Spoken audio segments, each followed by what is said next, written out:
L'imam Al-Junayd a dit qu'il a trouvé sa voie spirituelle en observant un chat qui regardait par le trou de la maison de la souris. Chaque fois qu'une souris sortait, il l'attrapait.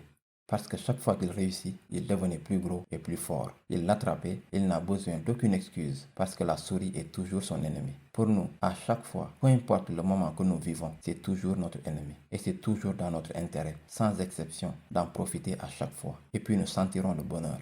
Pas le bonheur du moment, mais un bonheur qui est plus réel, plus durable.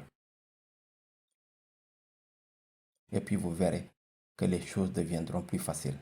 Et cela fait partie de la bénédiction du Ramadan. Car pendant que nous jeûnons et faisons ce grand effort, d'autres choses deviennent plus faciles. Quelle autre période de l'année pouvons-nous aller à la mosquée, prier, raka après raka, et écouter le bruit de la climatisation et prier avec les gens? C'est un engagement. Le Ramadan nous rend forts pour cela. Pourquoi? Parce que nous avons cette mujahada. C'est une leçon importante. Wallazina jahadu fina lanahdiyannahum subulana. Ceux qui luttent pour nous, Allah dit, nous allons les guider vers notre chemin. Dans l'ordre des mots, vous faites cet effort, attrapez la souris, chassez la souris, surmontez le moi intérieur, poignardez l'ego avec un couteau sanglant, mujahada, comme dit l'imam Junayd, et les choses seront plus faciles pour vous. Toutes ces choses qui sont dans la religion, qui sont assez abondantes et formidables, elles deviendront plus faciles.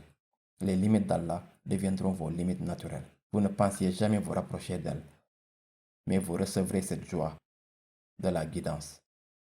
Et puis il y aura des cadeaux intérieurs. Man zayyanna zahirahu bil mujahada, khassana Allahu sara'irahu bil mushahada. Celui qui embellit sa nature extérieure en surmontant son ego et se conforme à l'intention divine pour les êtres humains, Allah rendra son moi intérieur beau. Donc mujahada mène vers mushahada. Cela vient de Abu Ali ad-Daqqaq.